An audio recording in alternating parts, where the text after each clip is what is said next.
everyone. Welcome to History Retweets Itself. Today we're going to talk about the 1986 film Lady Jane. And before we get started, if you just want some context on who her contemporaries were and maybe the orders of shows you should watch, Borgia would have been first, followed by the Tudors, and then Lady Jane would probably be next, with Reign kind of overlapping that period. So you can't really spoil history that's centuries year old, but there you go. If you want to skip this for now, you can. And because she was quite a bit younger than the people in most of those shows. So we'll talk about the film first, and then we'll go into the actual history. The film was in 1986, and surprisingly, this is only really the third big appearance of Lady Jane in film or TV. I'm sure she has a lot of references, but this is the times that she was actually the title character. So the first was a silent film in 1923, and then in 1936 they filmed Tudor Rose, and then 1986, which I think it was filmed in 85, released in 86, was Lady Jane. This film was directed by Trevor Nunn. He was part of the Royal Shakespeare Company, I believe, as of 1964. He's done everything from Dickens to Shakespeare to opera, so very talented, very well versed in period drama. And we'll talk first not about the lead roles in the film, but the actor and actress that had basically the most experience at the time this was filmed. The first being Patrick Stewart, who played Lady Jane's father, the Duke of Suffolk. Patrick Stewart was also a member of Royal Shakespeare Company. He went on to, of course, play Picard in Star Trek. There's a remake of that still filming right now. He did X-Files, Charles Xavier in X-Men, which is one of my favorites. He was actually knighted by Queen Elizabeth II herself in 2010 for his contributions to drama. So if you get a chance, maybe pull up his Wikipedia or IMDb just to see all the things that he's done in film. The other actress at the time that had a lot of accolades to her name was Jane Lapotaire, and Jane was played, of course, Queen Mary in Lady Jane. She was also in Royal Shakespeare Company, did some time on Broadway, was in War and Peace. She's done Shakespeare, and then more contemporary, she's done Downton Abbey, The Crown, and I was very surprised that she was also in the remake of Rebecca. I found Lady Jane years ago. I saw this movie a long time ago, revisited it recently, and I always think it's cool at the time you see something or the time it's filmed to go back later and see what the actors and actresses have done since then. And so it was pretty neat to see her in Rebecca, and it's the remake of Rebecca that came out in 2020. Stars Lily James, who I also love. She does a lot of period drama too.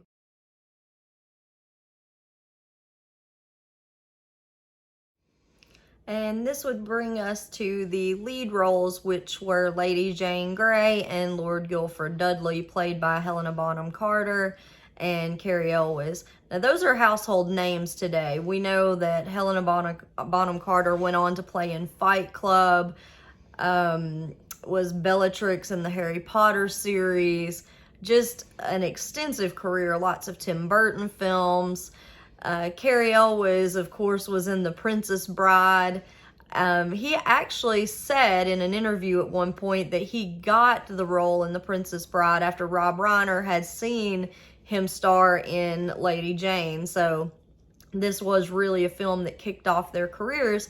They both had maybe an appearance or something prior to this one, but not a really big film. Now, you can argue he was in Another Country, which was like a loosely based biopic, and then I think maybe had some sort of just extra parts, maybe 3 prior to this one. And then Helena, this was, I believe, the third thing that she ever was in.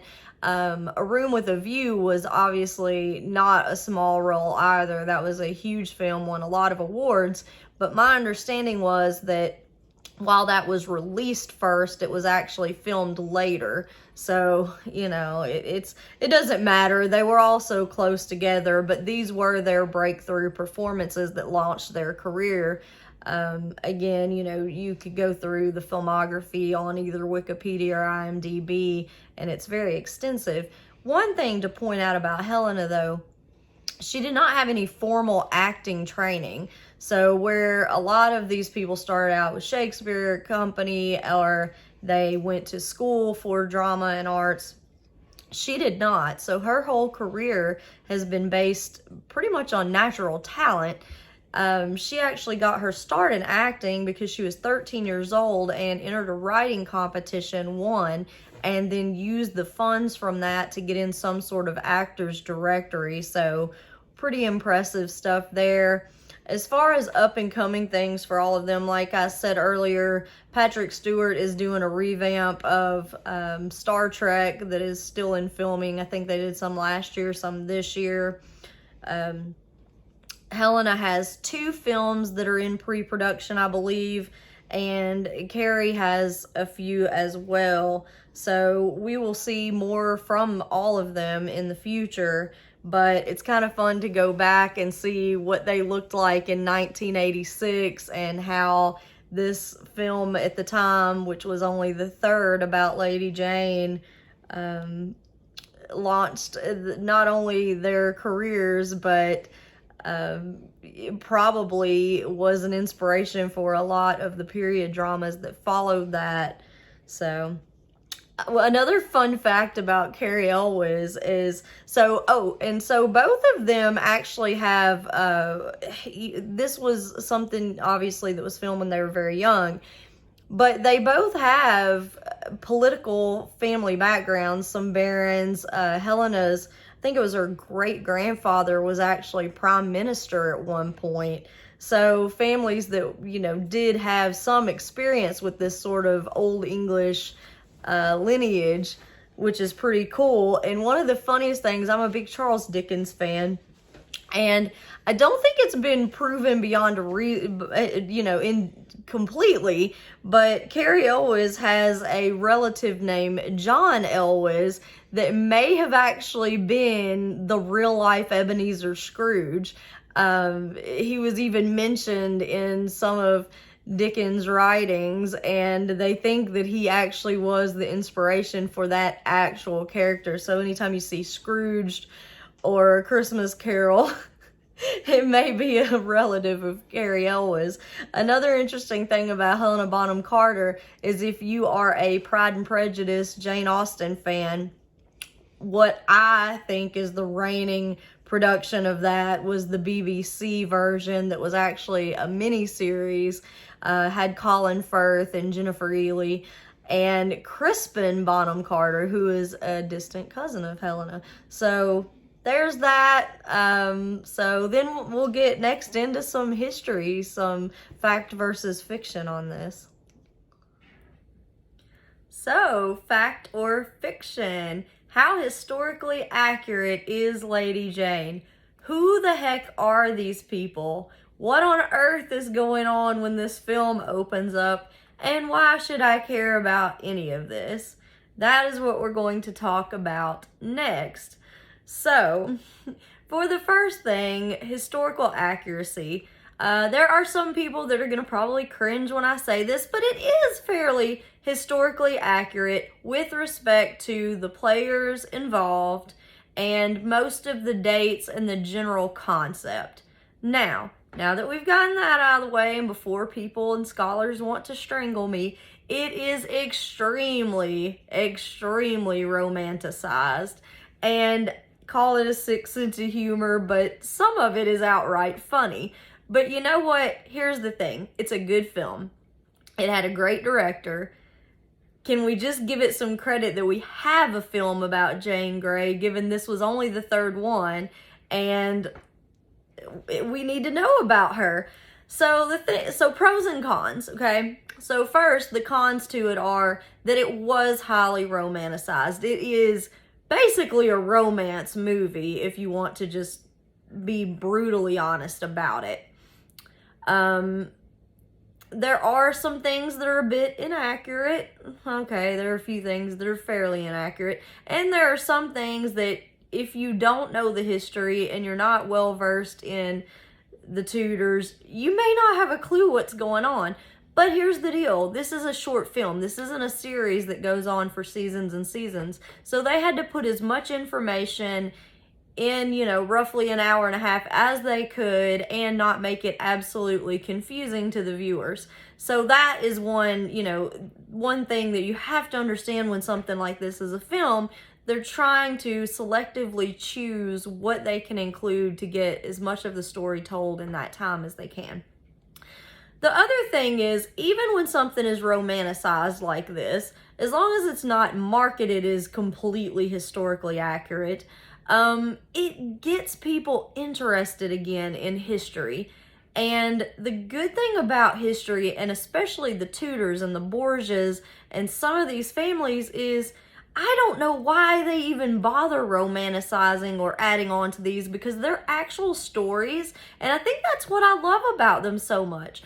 I'm someone that when I have the wool pulled over my eyes, I don't like it. So let's say I see something that I say this says loosely based on facts, and then I, fall in love with it, and then I learn the real history, and I'm absolutely miserable because it's nothing like I thought it was. And that's kind of depressing. In the case of these families, I think their real stories, exactly as they happened, are so much more tragic and scary and fascinating than anybody could ever make up for them. So, if you're a Game of Thrones fan, it's like, what if the Lannisters were a real life family? And arguably, they were based on some of these things and families. So, we've got this opening that, comes on, and it doesn't exactly tell you what's going on. You just know someone is quite literally losing their head. And you're not really sure what he did, who he is, any of that. And then you, right after that, see this kind of very simplified Tudor family tree. So here's what we're going to do. We're going to look at that family tree, and then we're going to look at one that I did that has pop culture references. So if you have watched The Tudors, or you've watched Reign, or you've watched The Spanish Princess, I have actually put their characters on there.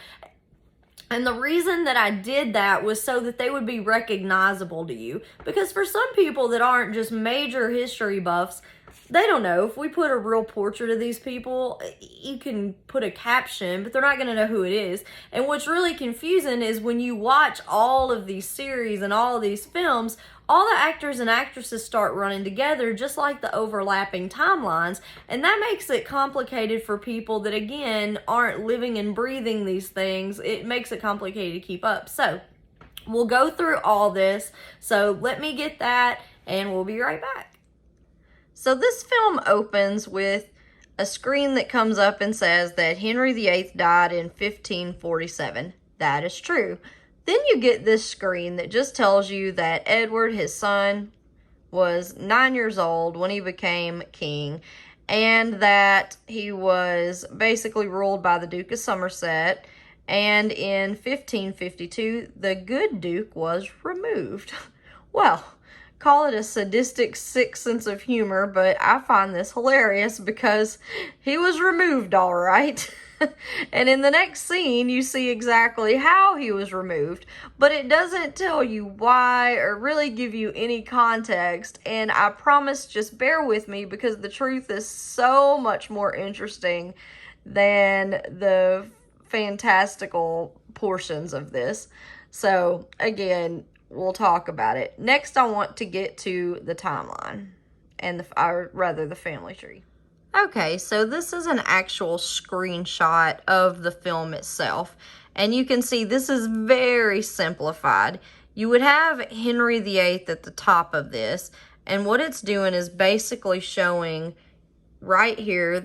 So if you've got Henry here, this is his sister Margaret or Meg, and this is Mary. Okay, now if you've seen either The Spanish Princess or The Tudors, or you just know your history, those are Henry's two sisters. The left side of the screen, Margaret being the older and Mary on the right being the younger and reportedly his favorite. Now, if you will remember, Meg, the one on the left, or Margaret, was actually married to James in Scotland, and she and Henry were back and forth. Sometimes she was in his favor, sometimes she was out of favor. So that is why he's drawing a line through her name, because Henry apparently had no intentions of making her or any of her heirs his heirs. So then you see in the middle is, of course, where Edward is, from Jane Seymour, and Edward would be his actual heir that assumed the throne. To the far right, you see Mary's name with Charles Brandon. So if you'll remember, he was the Duke of Suffolk.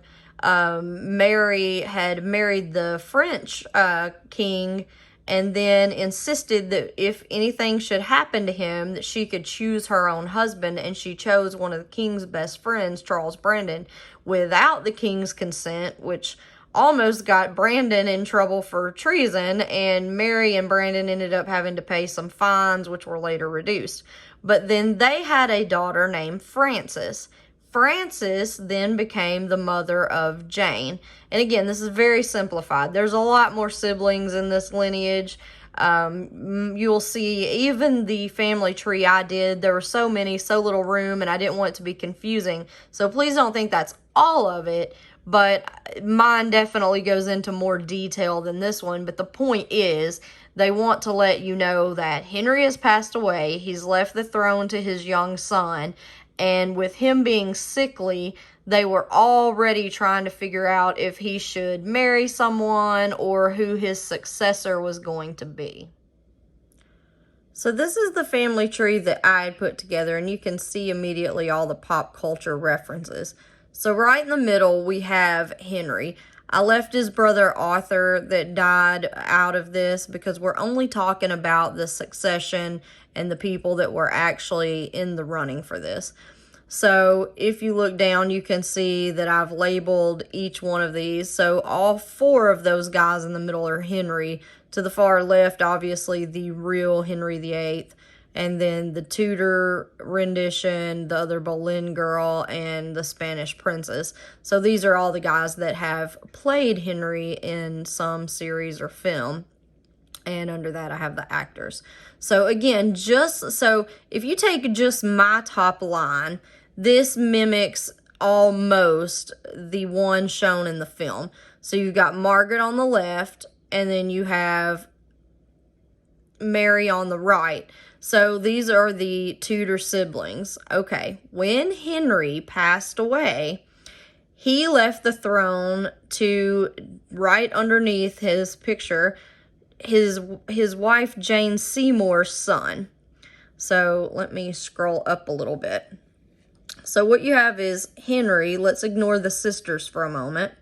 You have Henry, and then you scroll down and you have his wives.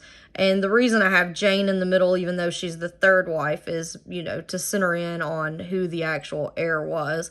So you've got Catherine, and Catherine, of course, had Mary the First, who does appear in this film.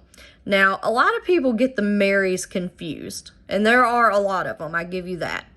But the Mary that was Henry's sister was Mary, it was often called Princess Mary, and she actually married the French king. So a lot of times she'll be referred to as Mary of France, okay? Then when you get to Catherine's daughter, Mary, she is Mary the First because she did become queen. Mary Tudor. She's also called Bloody Mary. Now, I have heard so many people say that Mary, Queen of Scots, was Bloody Mary. That is not the case. Bloody Mary was Catherine and Henry's daughter, Mary the First. So then you move over to Anne Boleyn on the far right, and right under her, you'll see her daughter, Elizabeth. Okay, so we have the three main people in the line of succession right here. So you have Mary on the left, Edward in the middle, Elizabeth on the right. Now, part of the argument with succession was that some countries, even during this time, believed that you could pass the crown to a woman. And if that had been the case, Mary was a legitimate child. at least before he illegitimized her, but she was a royal legitimately. He was married to Catherine. They were married. She was their child. So she, being the oldest, could have inherited had he chosen to do that, but he did not. And then that's a conversation for another day about all the legitimizing and then illegitimizing. So, but if you're just going off of the children that he was actually married to their mothers, you have Catherine, Jane, and Anne. So the way Henry had written his will is interesting to me, and I'm sure it changed a lot of times. But at the point of his death, he had written basically what I like to call a lineage-based will. So he did make Edward the heir, because he was the oldest male heir. He was the only male heir. But then he chose Mary II, Elizabeth III, and then went down the family line, which we'll talk about in a moment. At the time that Edward passed, he did this very differently, and it's up for some debate. So the main argument happening at this time was over whether everyone was Protestant or Catholicism. And you'll remember, or at least if you go back and watch any of these shows or a few documentaries, that this really came to a head with Henry when he started wanting to divorce Catherine to marry Anne. It went back and forth between Catholic and Protestant and which one was in power. So what I find interesting is, even at the time of his death, I hate to go to another video and quote Doc Holliday and say my hypocrisy goes only so far, but that may have been how Henry actually felt, because he didn't seem to leave his will. The succession was not based on faith. His was just based on the lineage, because had he done that, Edward was Protestant, Elizabeth was Protestant, the other heirs were Protestant. The only one that was Catholic at this time, and devoutly Catholic, was Mary, and he still made her in line right after Edward. So that tells me he wasn't willing to fight for that. He just basically cared more about carrying on his own dynasty and legacy than he did about, the religious stance of what he was going to leave behind. Okay, so moving on down. So we have now the heirs on the page. So you remember at the top when we were looking at Henry and his sisters, we know that Margaret to the left of the screen was already omitted. She was not a contender in this. But on the right, we had his favorite sister Mary, who was married to Charles Brandon, and then they had children. One of those children being Francis, who married into the Grey family. Okay? That is where we get Jane Grey. So it was Jane, and Jane also had two sisters. For reasons we don't know, not even Henry included Francis. So he put Edward, then he put Mary, then Elizabeth, and then he went down and in the 4th, 5th, and 6th places put Jane and her two sisters, skipping Francis. And I have not found a good reason why he did that, but he seems to have been ruled by his emotions in some respect. So there could be a reason. Maybe he had an objection to the Grey family. I don't know. Maybe he was still mad at Charles Brandon. Who knows? But he did include the younger women of the Grey family. Now, Edward did this differently.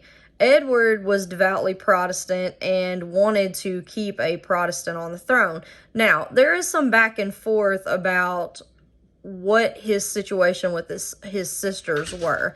So one thing that I read, one theory or set of arguments, was that he only intended to disinherit Mary from the succession.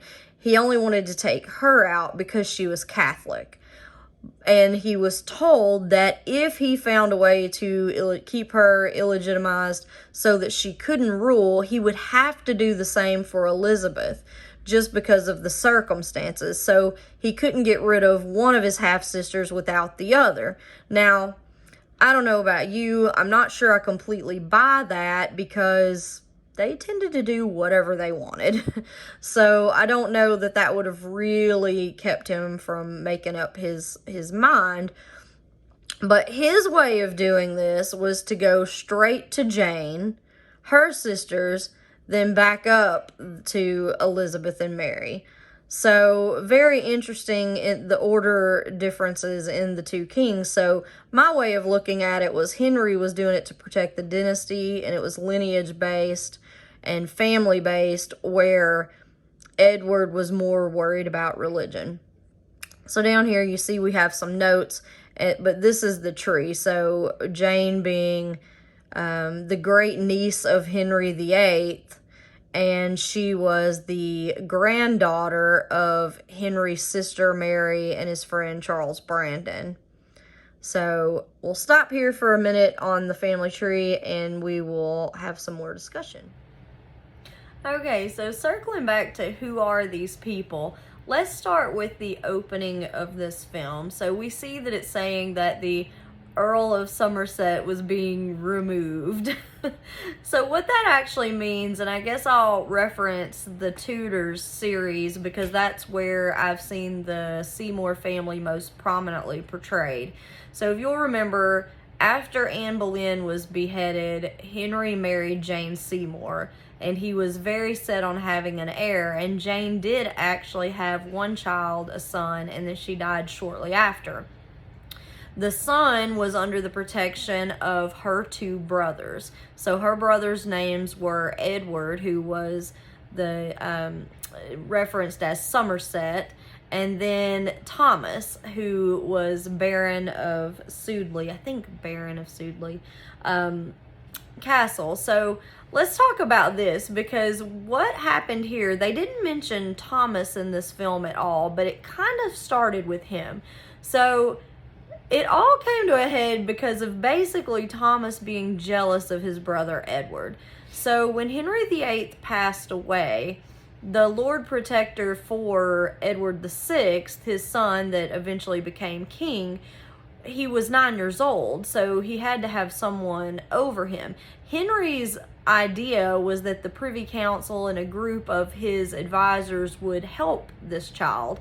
But Edward kind of took things on himself to step in and name himself Lord Protector, which at first was okay. I'm sure there were people that weren't happy about it, but he oversaw him, made sure, you know, that his own policies and agenda was furthered, but that's what everyone did in those days. Now, Thomas, the other brother, saw this and started getting very jealous and would do things like give allowance and pocket money to the new King Edward to try to win favor with him. And so it was sort of just this squabbling match over the king between his two uncles. And Thomas was shady anyway. So if you have seen Elizabeth, the film, I think that's the one this is in, there's a scene where they're talking about, you know, some inappropriate behavior happening when she was younger and her being removed from a house. So Henry VIII's last wife, Catherine Parr, had a relationship of some sort with Thomas Seymour before Henry noticed her and asked her to marry him. When he asked her to marry him, just like in the Tudors, this was fairly accurate. Catherine told Thomas that she had to end their relationship because she felt it was her duty to marry the king. Now, whether that's true or she just wanted to marry a king, I don't know, but that's what happened. So, of course, she and Henry didn't have any children. He died in 1547, and then who should come back but Thomas to now marry the king's widow, which then made him over Sudeley Castle, which is where she lived. And Jane Grey and the young Elizabeth both spent some time there. And I don't know, I haven't read anything that said Jane was in question, but Thomas was definitely inappropriate in certain ways with Elizabeth, to the point that she was eventually removed from the house. So that just tells you what his reputation was and what kind of person he was. Well, he kept this situation going on with the young king until he became such a problem that he was eventually beheaded for treason in 1549. Now keep up here, because there is a whole roll of heads rolling. So he was the first one involved in this film, but not in the film. So this happened before Edward the brother, and then of course it starts with seeing Edward. So you have Thomas Seymour, who's acted crazy, and now he's been accused of treason. He's had his head cut off in 1549. So then Edward at some point also starts becoming paranoid. He realizes that while he has been focusing on other things, that some of the council has basically decided that he named himself this Lord Protector, that the king didn't actually make this his position. And so in his fear, he basically kidnaps the young King Edward. Now he was his, benefactor, overseer, however you want to look at it, but it literally says in the history books he took his person, meaning took him physically, and basically walled him up at Windsor Castle so that he could keep control of him. And that was not okay. Edward wrote some letters saying that he basically thought he was in prison now. And so you have, again, Thomas was beheaded in 1549. Well, then in 1552, Edward loses his head as well for treason. So what you're seeing at the beginning of this film, and the reason that I think the removal is funny, is because we've all, behind the scenes, before the film starts, Thomas has already lost his head for this. Then Edward turns around and does the exact same thing. And then insert one John Dudley, the Duke of Northumberland, who is basically also going to get himself in the same pickle, along with his helper Gates and Henry Grey. So we're at 1552, and Somerset's been removed, and now we have Dudley, who's looking to see who they could potentially, speaking to Gates about who they could potentially marry Edward to. So they begin looking at Jane, and at some point in her trial, I guess, Jane said that this was actually first Gates' idea, that she maybe marry Edward, or, whatever. So that's when then we see that they make their way to Jane's home to have this discussion. Now, what you see there is obviously that Jane was very well educated. That is actually a fact. She was seen to be very scholarly, spoke different languages, a very smart young lady.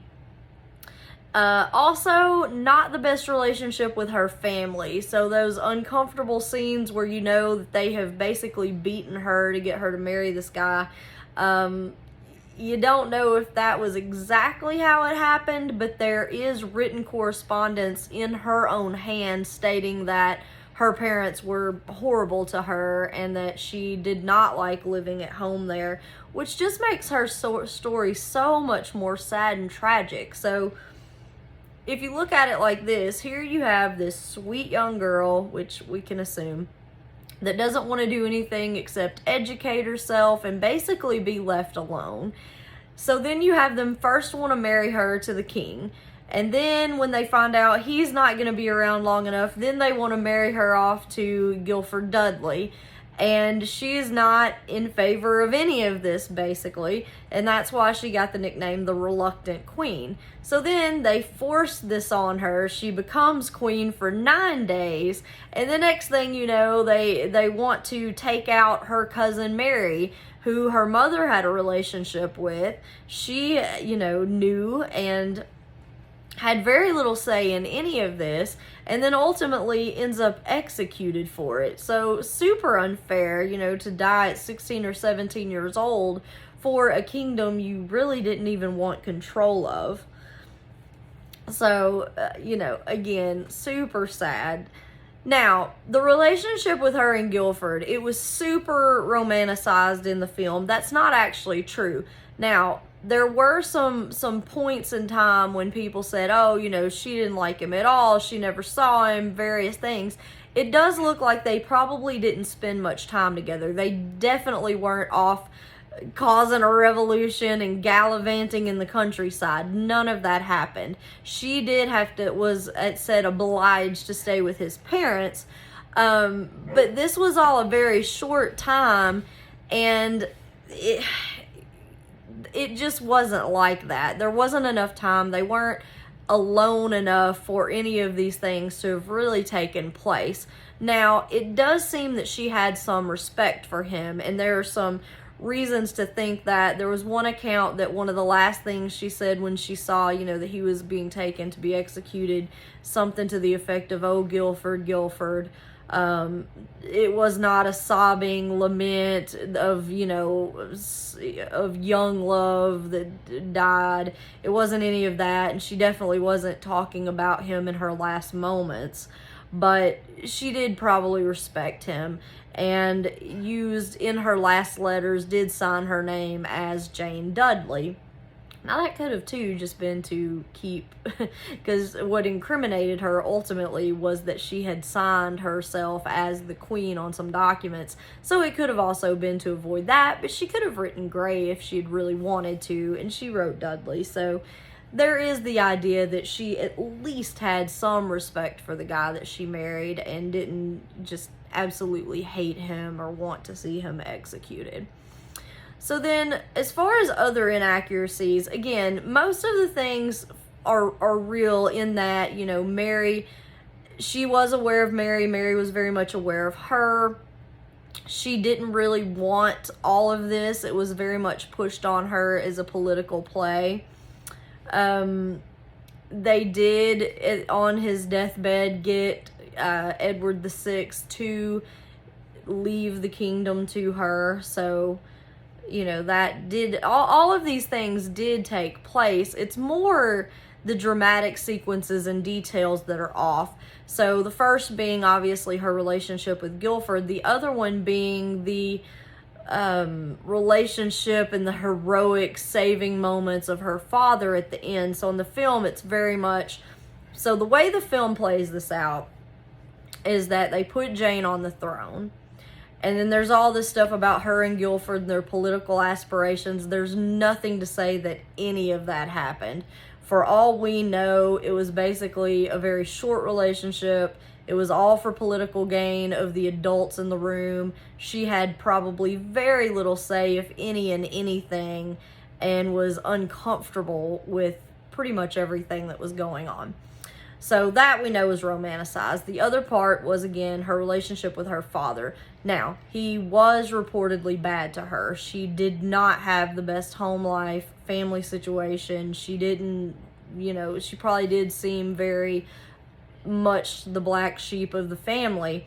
But in the film, you have this sequence at the end where her father decides to go on this crusade to get her back on the throne because he owes it to her and all of this. None of that was true. So what actually happened was this. Jane was going to be pardoned, or at least Mary said they were. So because of the relationship that Mary had had with Frances, Jane's mother, she supposedly wanted to let Jane live. So at first, they went ahead and, you know, killed some of these people. Dudley was gone, obviously, because he instigated this whole thing. But Jane, Guilford, and her father, Henry, were possibly going to get away with all this, which would have been fine if they had played their cards right and just made it very clear they didn't want the throne and went on back to normal. And maybe not, because we are talking about Bloody Mary. But instead, her father gets himself involved with Thomas Wyatt's rebellion. Now, Thomas Wyatt was related to the poet, and the reason of the rebellion had nothing to do with getting Jane on the throne or taking up for her honor or any of that. What they were angry about was they didn't want Mary to be crowned queen and marry a Spaniard. So they were very upset about this. They did not want her to marry Philip of Spain. So the whole rebellion had nothing to do with Jane. That's very important because it's so unfair. The rebellion was to keep Mary from marrying Philip and to put Elizabeth on the throne. So ultimately, because Henry Grey got involved in what was still a plot to overthrow Mary, he and Jane and Guilford all get executed. Now again, you can argue back and forth whether Mary would have really pardoned them all indefinitely or not, because they were always going to be a threat whether they really were or not. We've seen so many political families that probably didn't want power, but they were executed just for the point that they could have gotten support, even if they didn't ask for it.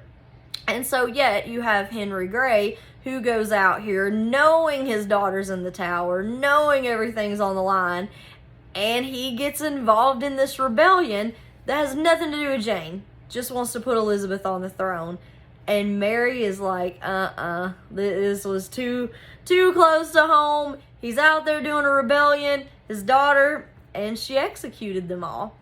Another thing is the whole thing with the conversion and all that. Mary did send in someone to talk to Jane about converting to Catholicism before she died, and Jane did refuse, but it wasn't really, my understanding of it wasn't really that it was because Mary was gonna give her another chance and pardon them again or whatnot. It was merely that Mary was so devoutly Catholic that she wanted her to convert, especially before she died. You have to remember, these people are all still family. They're playing a very dangerous political game. They're very paranoid. They have so many things going on. But at the end of the day, she probably had nothing personal against Jane. She was a 17-year-old girl. She just didn't want, if she was alive, people could support her, and she couldn't have that, especially when now Elizabeth is also a threat. So that part is also not true. She was executed. It was because of Mary's fear of her support or perceived support or ability to take the throne, but not because of Wyatt's rebellion, and Henry Grey wasn't involved in that to see her back on the throne. So again, this just goes back to how tragic it is. She ultimately lost her life for something she probably didn't want and really wasn't that involved in, which makes it just really sad and depressing. So you can romanticize it and make it a love story if you want, but the truth is so much better and so much more tragic and sad and heart-wrenching that this happened to her. So, you know, her mother survived the ordeal, as did her sisters, but her father did not. Another fact that I found in this, and this will point back to the film Elizabeth, we all know, or most people are aware, that Elizabeth had this favorite, Robert Dudley. He was one of Guilford's brothers. So Guilford had several brothers, some of them that ended up in as much trouble as Guilford, but Robert was not part of any of this, but did go on to be the favorite of Elizabeth. And, you know, I don't have to tell you how that whole story went, but all these families tie into each other some way, somehow, and that's what happened with this one. Another critique of the film is that, you know, they make it that at the end of her life she was very simpering and very, you know, sad, and she actually had some very victorious last words and was, you know, ready to die. She did stumble and couldn't find, you know, the block that she needed, but they had the wrong person doing that too. It was actually, I think, Bridges that helped her, you know, with her execution, but she was very, you know, very much a martyr. But it didn't come across like she did that on purpose either. She just sort of accepted the fate that was coming to her, and refused to walk away from her religious beliefs, even at the point of having her head taken off. So that's it. That's what I have. That's Jane Grey, the 9 days queen, the reluctant queen. Another sad part of the Tudor family. Obviously, after Jane lost her head, Mary the First took the throne, Bloody Mary. She was determined to oust the Protestants and got the name Bloody Mary for burning so many people in the name of religion. And then ultimately turns around and lets Elizabeth succeed her. So Elizabeth ends up ultimately Queen of England and was also a Protestant, as was her mother Anne Boleyn before her. So very interesting. And of course the Tudor line did end with Elizabeth, but after a very notable reign. So maybe we can talk about that another day. If you have any questions, if you want to talk about Lady Jane any further, have another video on at some point, just drop it into the comments. Hope you enjoyed this one, and I'll see you next time.